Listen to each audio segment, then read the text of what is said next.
Have you ever wondered, did I miss something in that arc? If I went back to One Piece right now and reread everything, would I learn anything new? Well, my friend PK Buggy and I went back and reread Thriller Bark, and wow, that arc felt so much different than the first read through, and that's because we have so much more information for this story. And of course, One Piece has tippy top tier world building. I have a dedicated video on Binks Brew already, so we focused on a lot of other things for the most part. We break down what a shadow is in terms of humanity. We discuss Brook and his promise that drives him to continue to live. We analyze the similarities and differences in character between Luffy and Gecko Moria. We rethink Oars' relevancy in the history of the One Piece world. And of course we go over Kuma's tests for the Straw Hats and nothing happened. Support us with likes and comments. I hope you enjoyed this video. Let's get into it. One of the biggest things I noticed was when Luffy got his shadow stolen, Gecko Moria, he like lifts Luffy up in the air. And in the manga, Luffy's doing the Nika pose, like as he gets picked up. And I was like, Really? wow, I haven't heard people talk about this. Welcome, PK Buggy. So glad to have you here. As One Piece YouTubers, we have this insanely deep well to potentially pull from. I was pretty impressed and a little bit kind of blown away with how relevant Thriller Bark is, even to the kind of late game of the story.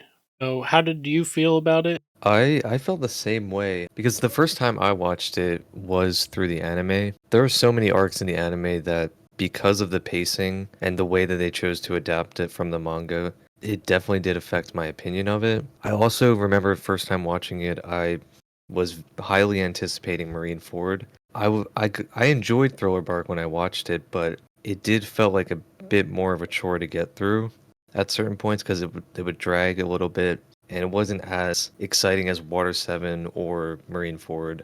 But on a reread, with all that stuff now just behind me, I also notice all these pieces that are still relevant and equally interesting, but also just the story itself, like as its own arc, separated from everything else, is I think really well composed. Like it just felt so much longer, and like there was a lot of meaningless stuff the first time I watched it, but reading it just in the manga, it is I think very well put together. I think the more I get into One Piece, I really appreciate these arcs that are more focused on the adventure and just the Straw Hats, being the Straw Hats, but also, delivering those big narrative highs of like, Laboon and Brook and Binks Brew, like you said, and just all that cool stuff mixed in there. I think it's a great arc, especially now. I had a Binks Brew video that's one of my newer things that I did, I think a little bit before Christmas. I Mhm. definitely think I had some pretty cool analysis parts of just breaking down that song. I will have to watch that because for me, that song, that's like one thing where like I'm not gonna touch. I don't feel like I could confidently break that down. So I definitely want to hear what you took away from it.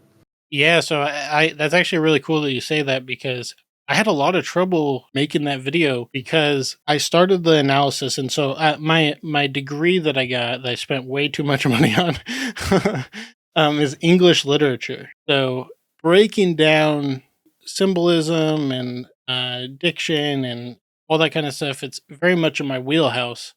But I started like breaking it down stanza by stanza, just like as simply as I could. I was like, this is not really feeling like I'm doing justice. Hmm. So I really sat there and thought, like, okay, what are like the other big themes and like how One Piece makes you feel? And how can I like integrate that into this analysis? I think that will get me closer. And that's ultimately what I tried to do. And I was pretty proud of like how well I did it. I found Binks Brew the very interesting. And I basically took Binks Brew as like, is One Piece. It is literally, Just like a microcosm of the whole story. yeah, and I analyzed it kind of from that perspective. One of the biggest things I noticed was when Luffy got his shadow stolen, Gecko Moria, he like lifts Luffy up in the air. And in the manga, Luffy's doing the Nika pose, like as he gets picked up. And Really? I was like, wow, I haven't heard people talk about this. I was like, okay, wow.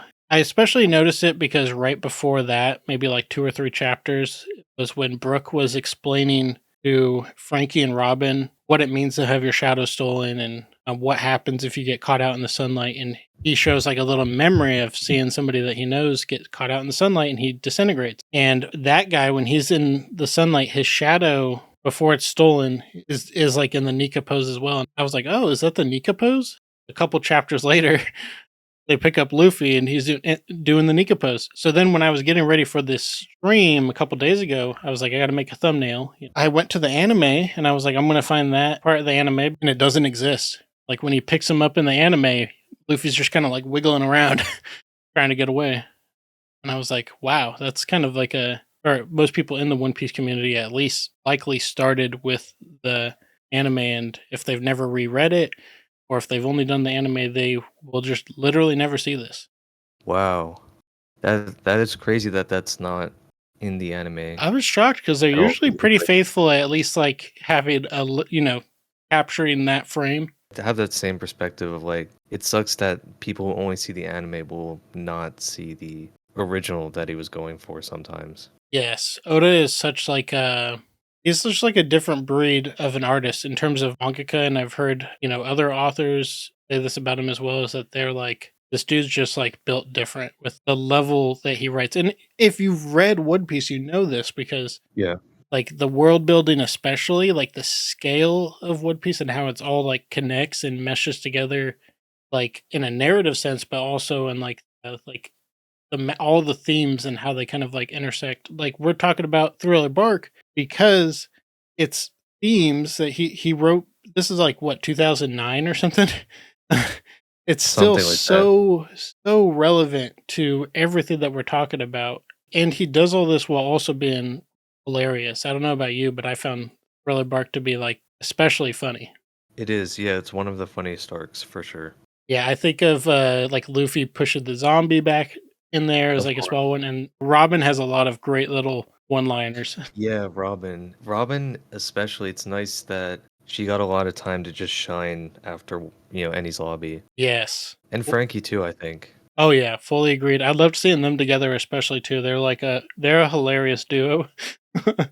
Yeah, I think one of my, like, on that same note is I love seeing how, like, whenever Otis splits the Straw Hats up, he does like different groups and dynamics each time.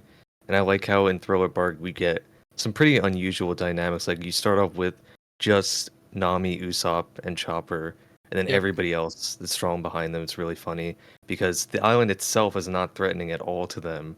But the tone of it is so much different for Usopp and Nami. It's really fun. Yes. And then like you have Frankie and Robin teaming up to go fight the spider and stuff like that, and it makes for a lot of moments that you wouldn't ever get anywhere else in the story.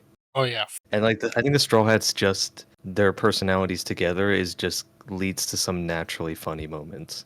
Oh yeah. Yeah, it's amazing how well he has the characters kind of like interact with each other. That's sounds so hard to like keep track of all of that and not like insert your own voice into them stuff. Right.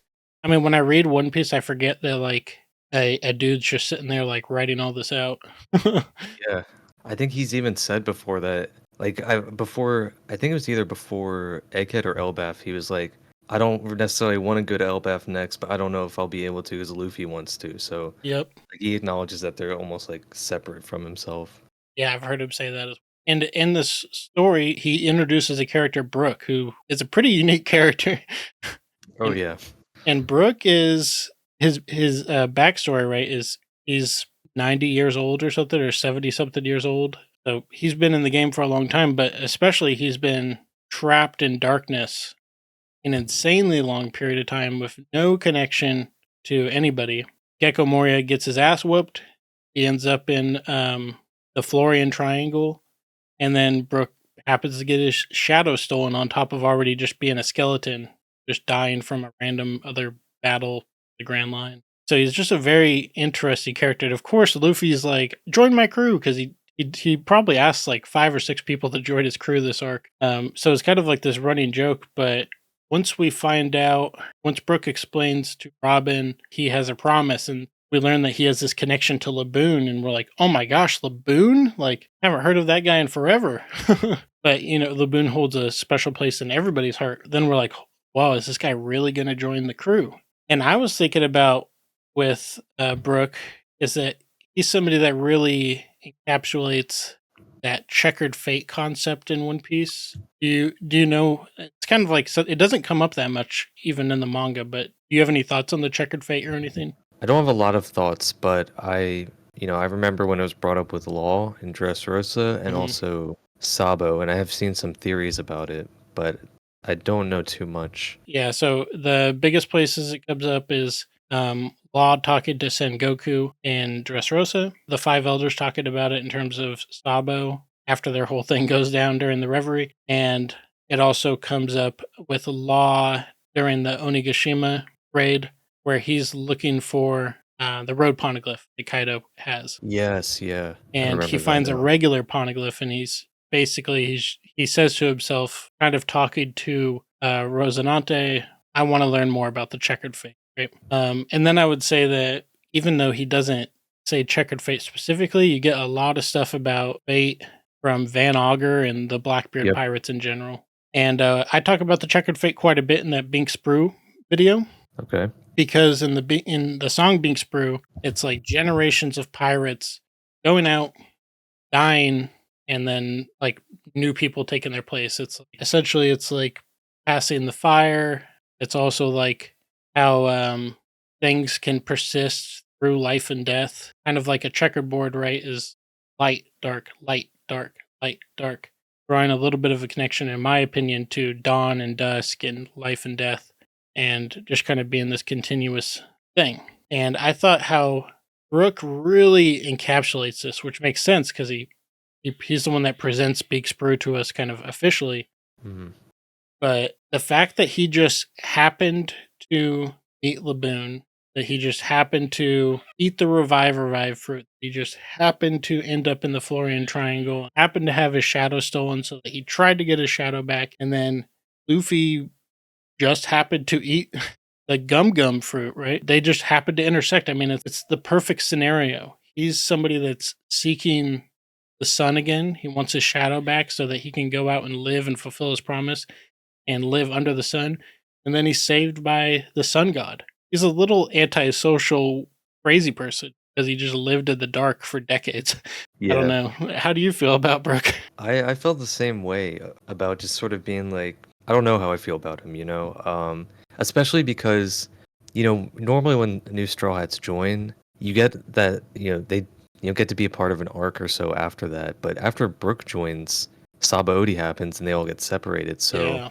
there's not a lot of time to really sit with him as a character until post time skip. And there obviously he does shine a lot in like Zoe and I think Whole Cake as well. Obviously he's like the MVP of that arc, and probably the best panties joke, if there was one, would be him and Big Mom. Like, of course, that's what he says to her. But yeah, I think going back and rereading it, and also doing because I did like a character video just on Brook, not necessarily from the same angle you brought up, but it did kind of make me appreciate the character more because there is so much writing within Thriller Bark, especially that just supports every single theme that he's trying to convey with Brook and collaboration with Binks Brew and the larger story.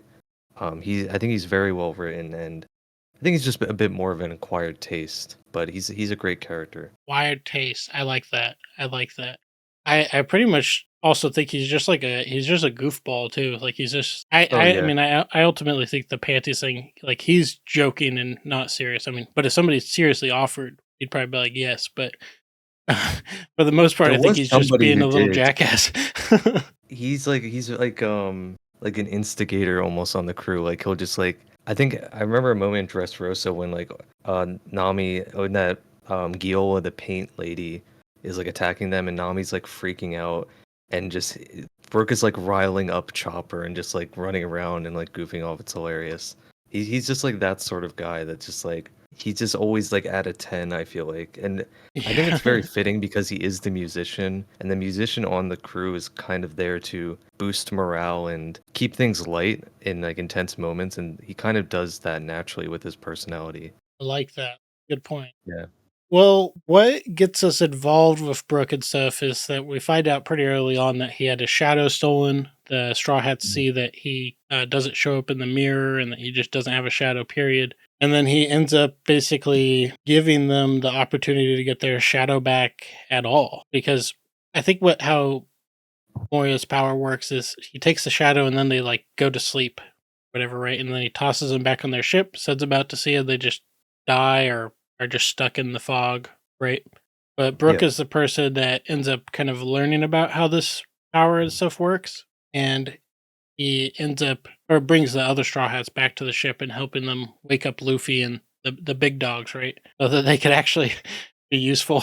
But I found the whole like shadow concept in Thriller Bark very interesting as well because there's clearly Oda goes almost overboard, repeatedly showing that like the shadows in the marionette still has like a will of their own, and while that gets suppressed after a bit, it still to me seems like it exists. Did you have any thoughts about like the shadows? Well, in terms of the shadows having their own will, it reminds me of a moment in Egghead, because the shadows are, at least from like how they're being framed, it's very similar to like the concept of just a soul.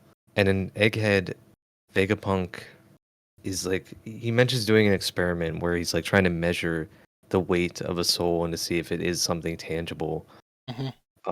And he does notice something, I think, and it's actually based off a real life experiment, which is not as valid in real life. That does come back to this idea of these shadows or these essences of a person actually being their own thing outside of the like the physical person, and that naturally ties into like the inherited will theme of just like who a person is existing on after them or apart, like separate from them. I don't know if I could necessarily pinpoint what Oda is trying or what Oda will inevitably how will come back to that, how he like frames it in Thriller Bark. But it's definitely clear to me that he's like it has something to do with the will of D and this larger story, Yes. whatever that may be. I basically investigated everything I can find about the Void Century recently. This is before the mural that we learned about recently. But I talk a lot about the whole weight of the soul, exactly that scene that you were talking about with Vegapunk. Because part of it came down to me for like who is Emu? What is like what is this soul and memory that seems to be affecting the biggest players in One Piece, kind of going into this final stretch, which are Luffy, Blackbeard, Emu, and Emu is immortal, seems like, right? And Emu is also appears kind of like dead or lifeless, right? Like all Yeah. Emu does is sit in a chamber of flowers, but Emu also has like a painting of Lily on their wall. Emu also is like looking at pictures of Shirahoshi, Luffy, Blackbeard, and Vivi. Who knows how much? Just a very odd character, right? Like there's something. It almost comes off to me like there's something like another will inside of Emu, making them kind of long for something. It's obviously really hard to know like what Emu actually wants. Why would you do all this anyways? Especially if it seems like you really cared about Lily and she's gone. So, anyways, a lot of this came down to immortality in One Piece. Seems that it's mostly from the op fruit, like really the most solid answer we have. I was Yeah. like, okay, well, what does the op fruit do on like a mechanical level, right? It Mhm. separates things within a space. So if a soul is like an actual thing that has physical, like tangible properties, measurable properties, and the op fruit remove a soul, like a shadow, like the shadow fruit can remove somebody's shadow. Then the other thing that was interesting to me too around that same time in Egghead was how Zoan fruit, non-artificial Zoan fruits, definitely have like a will of their own. That's actually, I Mhm. think, in the end of Wano. Does that mean like the devil fruits have like specifically Zoan devil fruits have somebody's like soul or will or shadow type of thing like inside of them? And then theoretically you could like isolate that or remove it as well with the up fruit. And so then there became like a pretty interesting idea to me that whoever Emu was during the Void Century, could be not quite the same person as they are now. Because I explain it a little bit better in the video, but No, I think it's you just like explained it pretty it just well. starts making all these like weird ideas, right? Like, well, like the shadows, these things that are separated from somebody but are also part of them, and these things that could kind of be carried on. Do you think, um, for the like this is a little bit unrelated, but do you think that Emu is depicted on the mural as any of like the god-like figures? Like, do Um, you think that devil hold? I know you said that you think the figure holding the sun might represent Blackbeard, right? that's like probably the main thing that I wanted to drive But do you home. think that because I only think of that because of Emu's transformation, Hmm. where you see this big, obviously much larger figure than the Gorosei with Huge, yeah. teeth, and that's pretty much all we get. And so I thought, and celestial dragon. So maybe Emu is a dragon, or that whatever that god is, or at least the dragon that's portrayed as a god. Do you think that there's any possibility for that, or So do you yeah, think that Emu? I say in my video, and I like still stand by this 100%. Guy on the left, Blackbeard, dragon in the middle, top. I saw that as Emu. Okay. Like one of my first really successful video that I remember doing was my Five Elders Explained video, where the concept of that is I just went through every single appearance of the Five Elders and just did a super close like text based analysis of the art and everything they say, and try to like break that down parts of it. And the first time they appear is like chapter 233 or something like that, and you get the room of authority with the five elders in it. And even back then, they got that kind of like pentagram thing on the wall in their chambers. Yeah. Yeah, I remember seeing a And shot when of I that. was breaking down the symbolism of that symbol, basically the way I saw it was the center areas are like flowers, like floral stuff, and then around that are um around each of those circles is three dragons, is like how I saw it. But like three, like imagine if you're looking down at a dragon flying from the top down, that's basically what they Yeah. look like.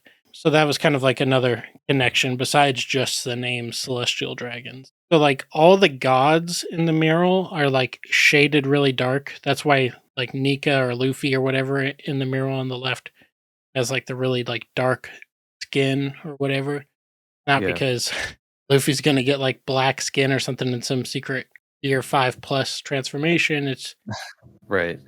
all the gods in that mural that are like stated in the poem part of it are shaded like that. I'm definitely very curious to find out. Just going back to the idea of the separating, the shadows, that concept. I remember the chapter where Emu talks to Cobra when it first came out. I mean, like everyone was going crazy with like theories. There were theories that Emu is Lily or like all these other things. But I remember one theory that stood out to me was the idea that maybe Emu is like a vessel or something that's like an amalgamation of all of the rulers that came together to form the world government. I don't know if that is necessarily true, but the idea that Emu is like this amalgamation of different wills has Yes. always seemed possible to me. And the way you explain that concept does make it seem like a little more of a possibility now.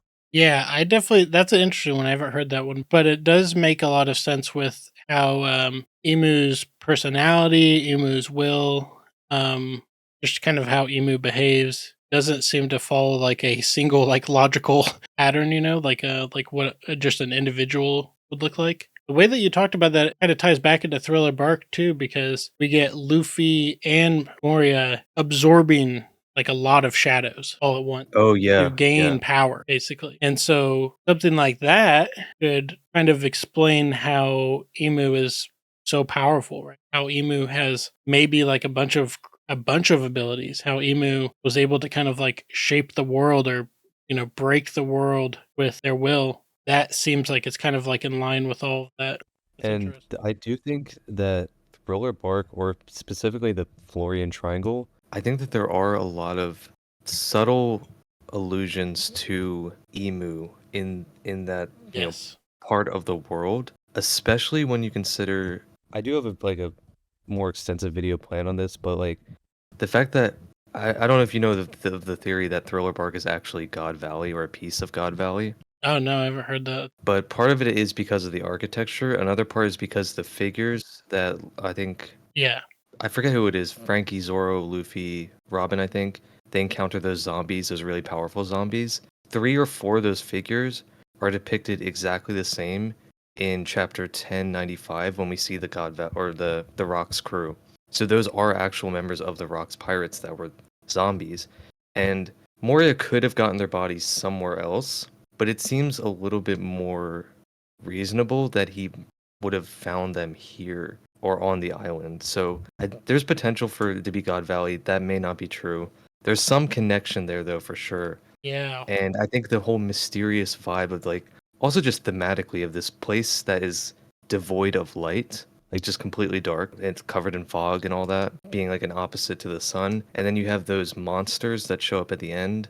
Still have no idea what those could be other than like maybe, Umi Bozu or some sort of yokai. But there's just a lot of weird stuff like Oh, you that. I talking think, about like the eyes at the end as they're sailing away yeah, from? those giant Yeah. monsters. That's probably like something that I know Oda's going to come back to at some point. And I just feel like there's some, maybe not with Emu specifically, but there's some connection going on with Thriller Bark and the Florian Triangle with the larger, more mystical aspects that maybe tie back to the Void Century. So there could be, so like you said with the shadows, there could be things Oda is planting there that do connect back to Emu and how some of these bigger figures are, operating. I do think the more we go into the Void Century, the more we're gonna come back to arcs like Thriller Bark and obviously Skypiea. But Thriller Bark does still have a lot of untapped potential, I think. Yeah, I like how you said this because this is honestly like a feeling that I had while reading it, but I didn't really Yeah. know how to express it with like words.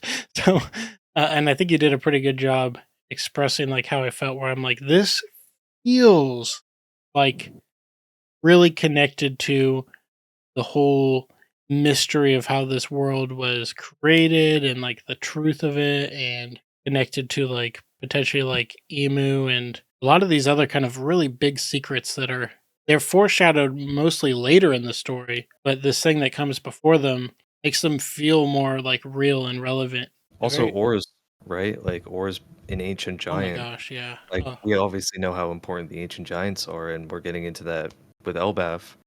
So like Oars being there, like somebody that important, that's not a mistake.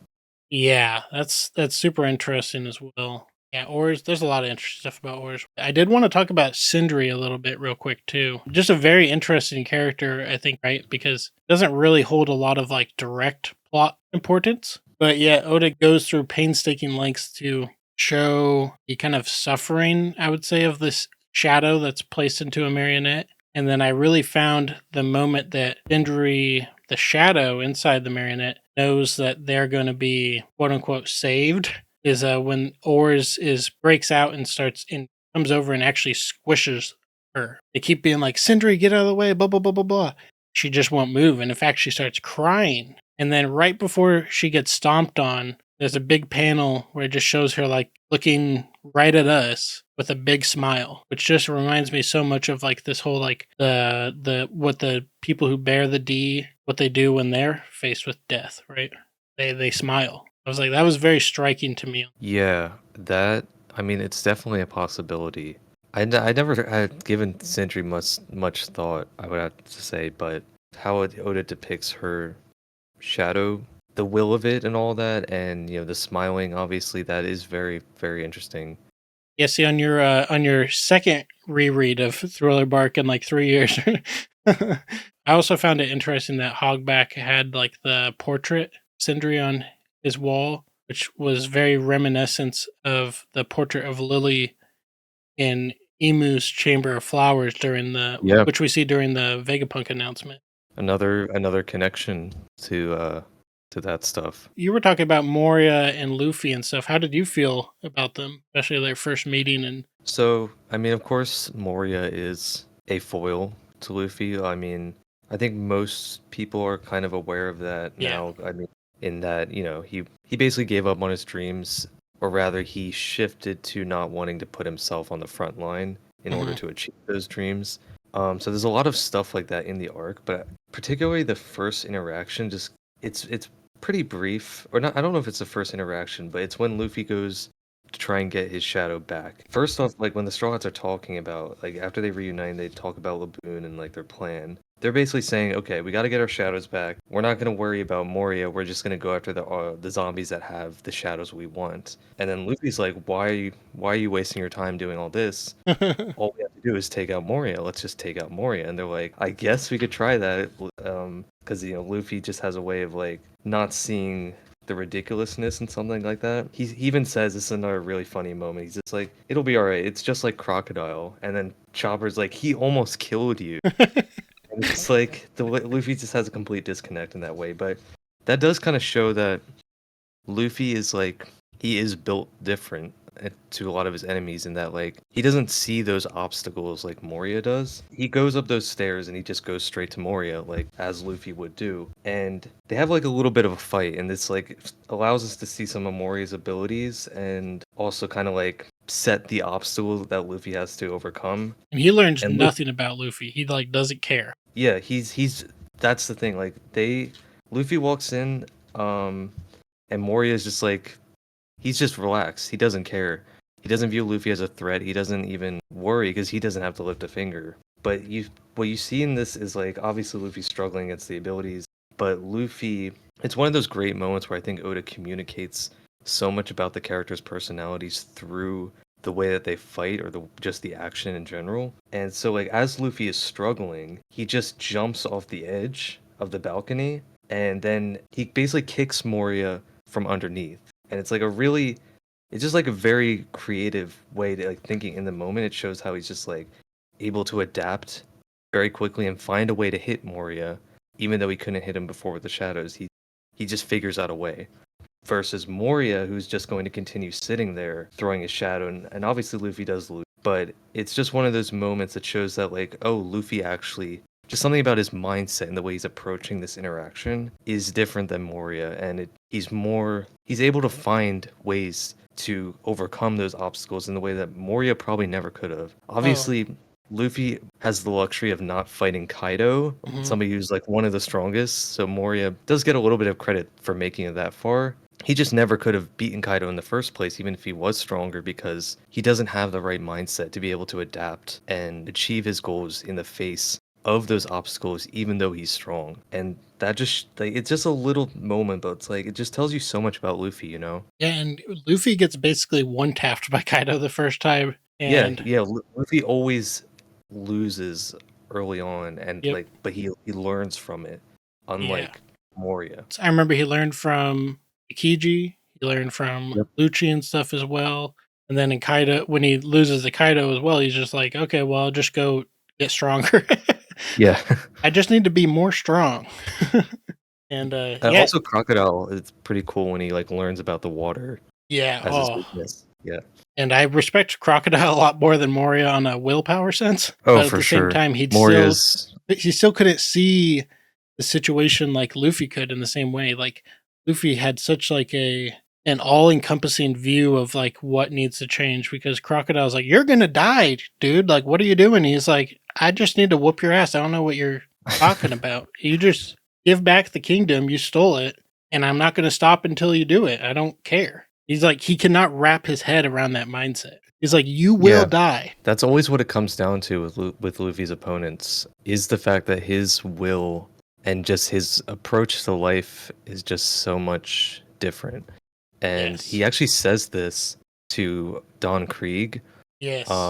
I think I forget what he actually says, but he literally says something along the lines of like, you don't have what it takes. I'm built different. I have a stronger will than you. And that's what their fight is about. And then, it's just really cool to see how, even though Luffy does get really strong, it's ultimately his will is what propels him to actually win in the end, because he just keeps coming back and he just finds new ways to get around the problems. I think it was interesting too, thinking about Moria did learn something even, I would say, valuable from getting his Oh ass yeah. beat by Kaido. Like he learns like I need to rely on others. I can't do everything by myself. But then he kind of like twists that. That's something that Mhm. Luffy also takes very seriously. He really Mhm. depends on his crew to do everything that he cannot do. And Yeah. we see in Whole Cake Island when he wants Sanji back, like he truly knows and believes I cannot reach my dream. I cannot become the Pirate King without my crew. If any of them are gone, I can't do it.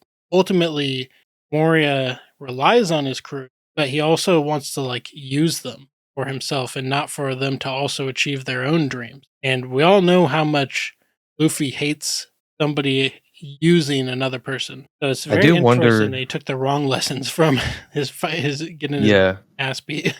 but you're right that there is some value in what he learned, and it's again Thriller Bark being where it is in story right before Marine Ford. We talked about this a little before, but that's right before the arc where Luffy learns firsthand just how crazy the skill gap is, and so Moria is kind of like a bit of foreshadowing there. But I do wonder if because Moria is obviously now back in the story, at least we don't know what he's gonna do, but he is like he got out of prison at Blackbeard's Island. I don't know what Oda's gonna do with him, but I do wonder if maybe it'll be like a Bellamy situation where he actually develops and like learns and like changes a little bit. I'm I think it'll be excited really that you're interesting saying to this see. stuff. Excited that you're saying this stuff because it's going to come up a little bit later as we kind of move on and stuff. When their kind of final confrontation, when Luffy's going against Moria, takes on all those shadows. There's some really interesting. There's a good chance I feel like that Moria learned something very important from getting his ass beat by Luffy. If he learned an important lesson from Kaido, who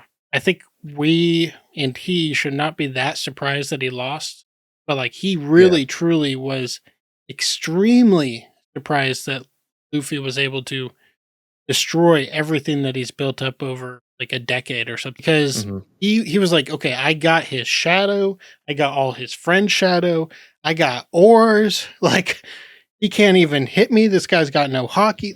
This is nothing. What was Crocodile doing not losing to this kid? I'd be really surprised if he didn't learn anything valuable in an additional 2 years to reflect, especially all that Oh time yeah. sitting in prison. I think he'll definitely value, at the very least, value his immediate crewmates a little more, especially since Perona is the one who came to get him. I think he Mhm. will actually appreciate that. So I guess the other big thing that Moria does, especially in terms of Luffy, is he revives Oars. So now we get to talk about Oars a little bit, who is the ancient giant from about 500 years ago, who's known as like a legend that pulled continents and like devoured islands. As we know, Kuma is considered a tyrant, but that's obviously not the reality. So Hmm. some of the maybe more negative parts of this legend might be less true when they first appear. But do you have any thoughts about Oars and that whole kind of part where Oars gets Luffy's shadow put into him? I definitely agree that there's some unreliable history being told with about Oars. I think most of my fascination with Oars comes from my fascination with the ancient giants as a whole Hmm. and like what they were all about, what they were doing, who they really are, and we're definitely going to like learn the full context of this in Elbaf. I would be very surprised if we don't. I think that the ancient giants are just the key to so much of the mystery. They're probably like my most anticipated like reveal of whatever, just like the knowledge of them. I'm very fascinated by the lore of Oars because I also wonder like I don't it might be mentioned, but I don't remember Moria saying where he got Oars from and like where he found him. So like I'd like to know more about that. Yeah, I think it Um was implied that he ended up getting that he was frozen at some point. yeah, he was frozen somehow because his arm had to be repaired because of that. Yeah, which could be either the what is it, the chili fruit. Now they make a Yeah, point of Oars being naked, and so then you have that's to be like, true. all right, is Oars an idiot and got frozen on like something similar to Drum Island, or I mean, it's definitely plausible that 500 years ago somebody with the chili fruit could have just froze him, and that's Yeah. potential. That's very real, and that would make sense why he was naked. I'm not gonna It say that's the most likely thing, but it's definitely possible. I could see either of those. It makes me also think of the frozen chamber that Emu has with the hat. Oh gosh, Um, yeah. Oh, that's maybe interesting. there's something there, That's but really it's interesting. yeah. I don't know. I'm not necessarily saying that like that's where Oars came Yeah. from, but like That it's is hard to very really say interesting much though. about Oars because like Oars. as a personality, we don't get a whole lot. Like it is Luffy's personality through Oars. I am interested. You just kind of, this is like making my mind go bananas right now. So, do you think, I've thought this since I first read Thriller Bark. When I first read Thriller Bark, and I still kind of like deep in my heart, I like wonder, do you think Oars had the gum gum fruit at some point? Wow, I never thought of that before, but I think almost definitely maybe. What if You that totally was see that. Oars's hat? Wow. See, this is like I told you, dude. It's like what you said about the Because frozen straw Oars hat. I was Jr. like, my brain just was like went off like a firecracker for. Yeah, like, but that makes sense because Oars Jr. immediately after this arc, or not immediately, but in Marineford, Mm-hmm. the straw hat made by Ace, that could mean something That's here. something I've been wanting to talk about, like just generally, because I found that whole small section of so fascinating and beautiful. That's definitely very interesting because I just think like how he does the attacks and all that kind of stuff, that they're like really going through a point of being like him like stretching and not stretching and then stretching with Moria like piloting him like a Gundam and like using the shadows to Yeah. stretch him. And then obviously like if Oars isn't basically a failed Joy Boy, that's what I'm trying to kind of like assert here. There's definitely the possibility that like Emu would have been the one to, wax his ass, right? Yeah. And so when I was researching some stuff about the Void Century recently, and Emu like looks at Luffy's bounty poster, right? Like there's this guy with the hat, and then Emu walks down into the little, lack of a better term, safe where this Yeah. giant frozen straw hat is being held, and I feel like Emu's like, what is this hat doing here? I got the hat. I whooped his ass already. Feels like maybe Emu or like the five elders of back then might have been able to defeat Oars in his prime. They took that hat to try to prevent that will from being passed on, but somebody else found the real one, or like or just made another one, because I don't think it's too relevant that it's exactly the same. There's I definitely think that's possible because I do believe that there were a lot of failed Joy Boys. I think yes. we'll probably see that more like the more context we get, but I think that's what part of what Roger learned is that there were just inevitably going to be a bunch of joy people who meet the characteristics for this figure. Everything needs to align, and that goes back to the checkered fate of like eventually everything will align just right. And I think that's what obviously this current time is. But before then, there were definitely tons of failed Joy Boys. There were other Rogers, and Roger just decided to use his time a little bit differently because he made it probably farther than any of the others did by actually making it to the island. So I have like a 10-minute video called "We Were Wrong About Laughtail," and it's all about Roger Laughtail in the One Piece. And basically, the thesis of this is like his laughter is not necessarily because it's just funny, it's because it's tragic, right? It's Mm, painful what he reads. yeah. And I hammer this theme home a lot with the whole story of Robin, with what happens on O'Hara and what she learns from Jaguar D. Saul of laughing when you're in pain to feel better. And when Robin Wow. is like Yeah. sailing away from O'Hara, when it's this grave and it's burning and she's just lost everything and she has a miserable life in front of her, she recalls what Saul taught her and starts doing Saul's laugh, starts copying it and laughing while she's crying. And I just thought that was very in line with Roger and the Pirates on Laughtail. And I think it's also in line with how we see Rayleigh and the Roger Pirates kind of after Roger's death and all. Yeah. During Vegapunk's announcement, obviously Rayleigh's like drinking himself into Yeah. drinking himself stupid a little bit. Oh, so the fight with the Straw Hats and Oars. You love this fight too, it sounds like, right? I Yeah. love this fight. This is actually, as more time passes, it's becoming one of my favorite fights in the entire story. Part of that is because I have a bit of a criticism about One Piece fights in that sometimes they like cut away a lot and like Mm, momentum doesn't build as much when you just focus on the fight for a little while. I yes. still really enjoy the fights, still amazing, but I prefer fights that just focus on the fight for long stretches to really get let the action really build that momentum. And this is one of those fights in the story where that happens. But also thematically, like you were saying before about how Moria learns while fighting them, like this is a crew that achieves what he can't because of the way they work together. But I love how this very intentionally happens after Ennie's lobby, after the crew gets tested as a cohesive unit. They're forced in Ennie's lobby to come together as a team, as like stronger than they were before. They have to be reborn essentially as like an actual serious crew that will no matter what have each other's backs. And that's where they kind of prove that to each other there. And so in Thriller Bark, we see the evidence of that growth, of how they come back together like a full, just well-oiled machine, and they're able to take on not only this massive obstacle, but somebody that literally represents their captain, which is I just think it's such a cool little detail to Yeah. add to that fight. I like how you said that. That was yeah, I agree with all of that with my whole heart.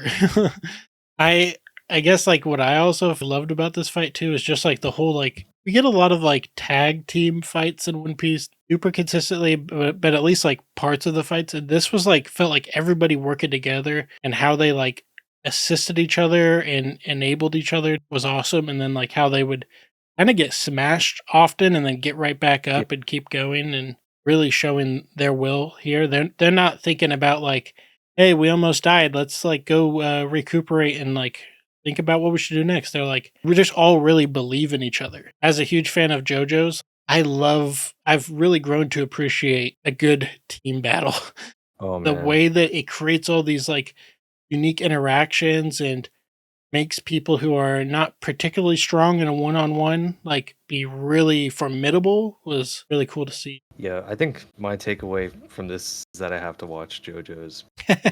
But on that same note, like I've marked some moments, specific moments where you get those team ups. Like you have this part where Zoro, which this is really cool in and of itself, he takes the pillars from the building that broke and puts it in his swords and makes like a giant nunchuck out of it. It's so cool. And Yes, basically, that he was runs cool. up. Usopp fires like oil to or slips. Zoro has Sanji give him a boost, which Sanji doesn't want to do, but he does it anyway, which is great.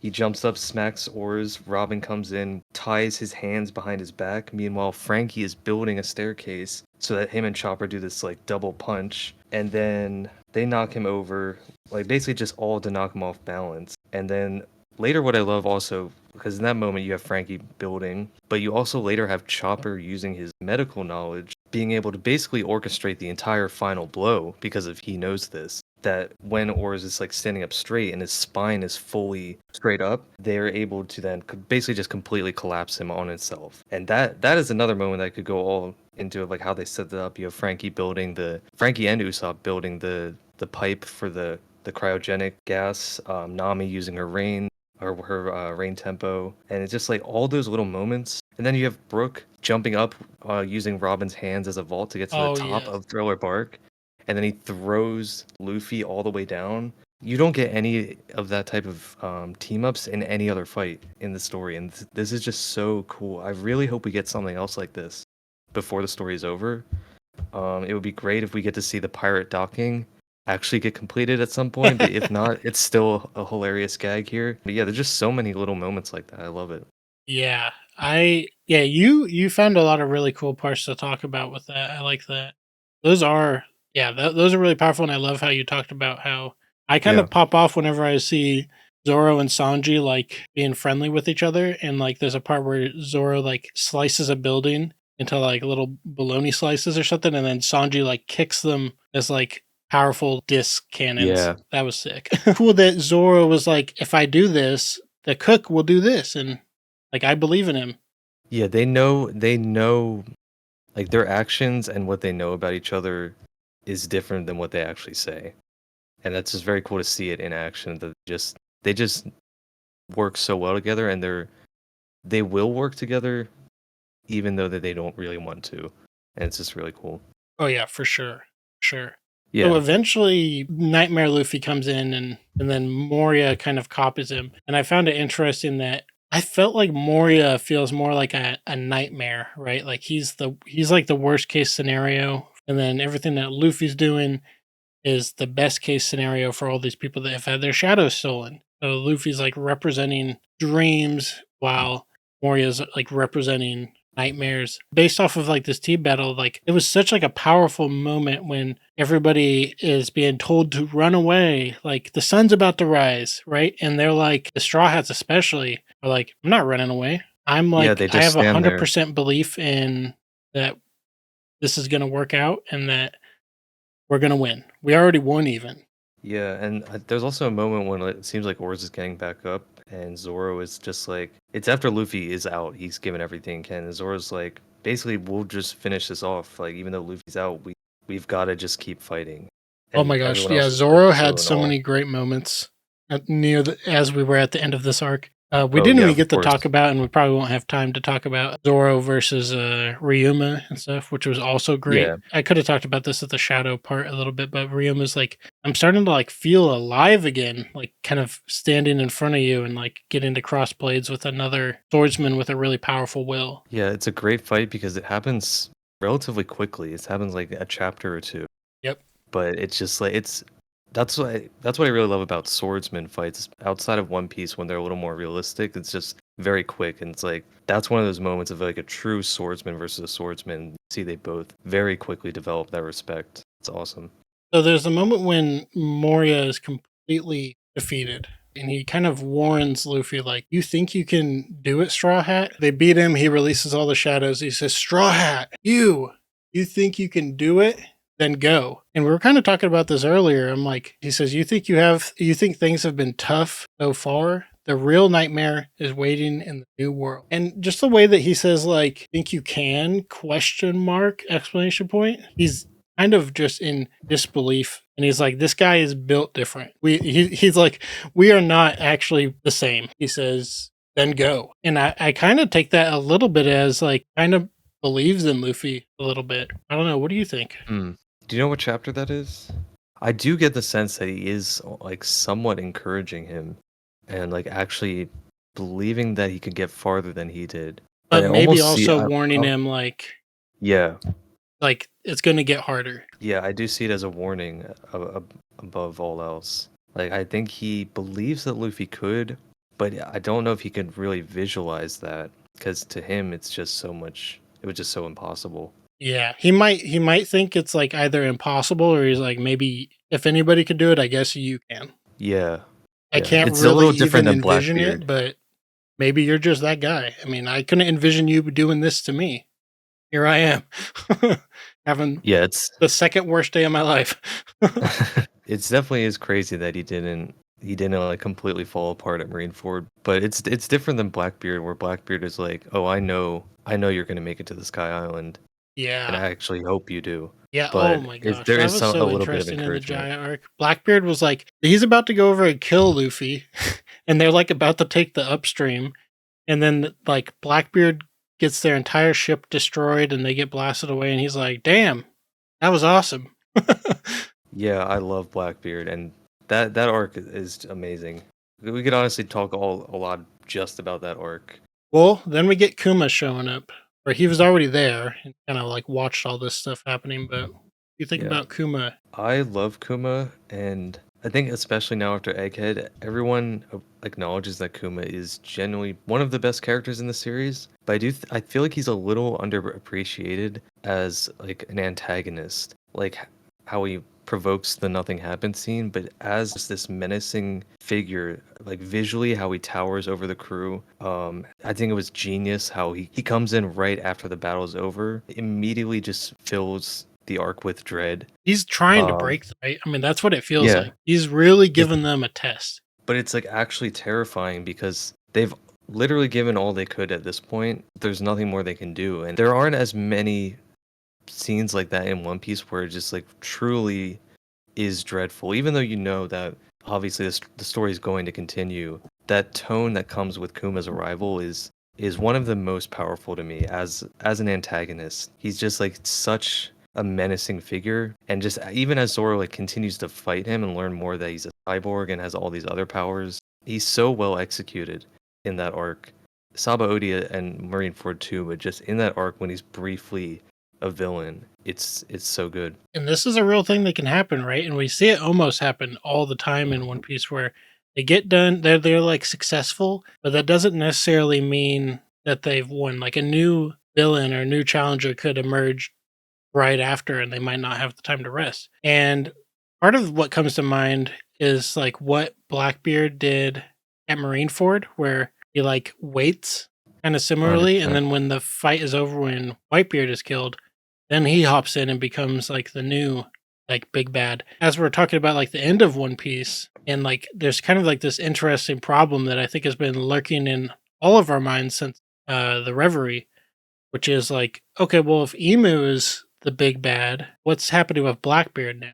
Because Blackbeard has, for the majority of the series, felt like the ultimate big bad.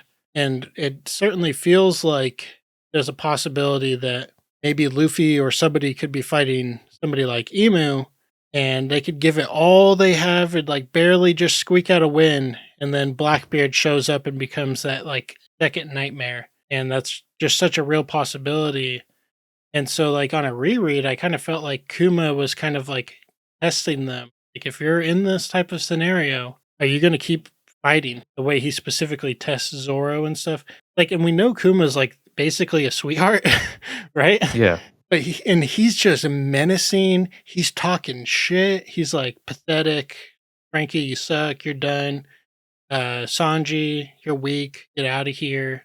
And then he uses his Ursa shock and just like destroys everything, right? Zoro, who immediately gets up and just like goes after him. Yeah, and that idea that there's always somebody stronger, it's perfect that this is Zoro's moment because that's exactly what he learns with Mihawk. Yeah. Is that like you can never really rest. Like there's always the possibility that something like this can happen. This is the first time that it does happen, and so he's obviously the one who's going to step up because he's been waiting. Yes. Oh, so good. So good. You were talking about how he's like this overwhelming force. Do you remember? This is like, I actually didn't really notice this on my like reread, but when I was kind of compiling the manga panels and stuff, there's a part where Kuma does like kind of like the sumo stomp, like back and forth, and he's like explaining his powers. Yeah. I was like, that Yeah. is so crazy. He's like kind of having a good time. Also, I did because he loves these people. Like he already kind of loves them, but he knows he needs to test them. And he also knows he has to play his role. And yeah, I just found that fascinating.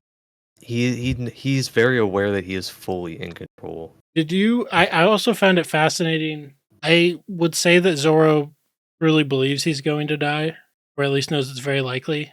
And for him, dying means essentially he's not going to succeed on his dream. But he is willing to do this because his dream is like evolved. His dream isn't really only becoming the strongest swordsman anymore. It's also seeing Luffy achieve his dream, seeing all his crewmates achieve their dreams and stuff. And he's willing to throw his dream aside for other people, which is something that obviously Luffy has done many times over. So that kind of evolution of Zoro's mindset, of Zoro's dream, I found very powerful, profound. Zoro is kind of a weird character in terms of like how developed he is, right? Because he doesn't have like that crazy impactful backstory that somebody like Sanji has, but his actions really show the depth and growth of his character. And I just wanted to know if you had any thoughts about Zoro's big moment here, and maybe you can even throw Sanji in here.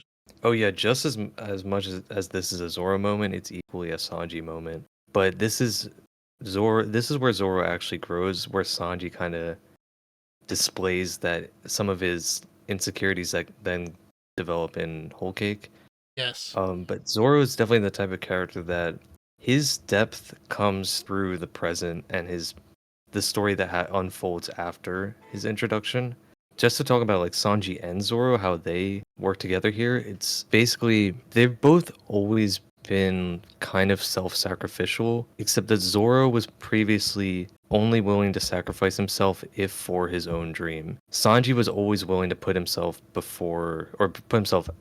before himself, like Zeph. He would always put Zeph and everyone else before his dream. He wouldn't care that much if he were to die because his dream isn't that important to him like it is to Zoro.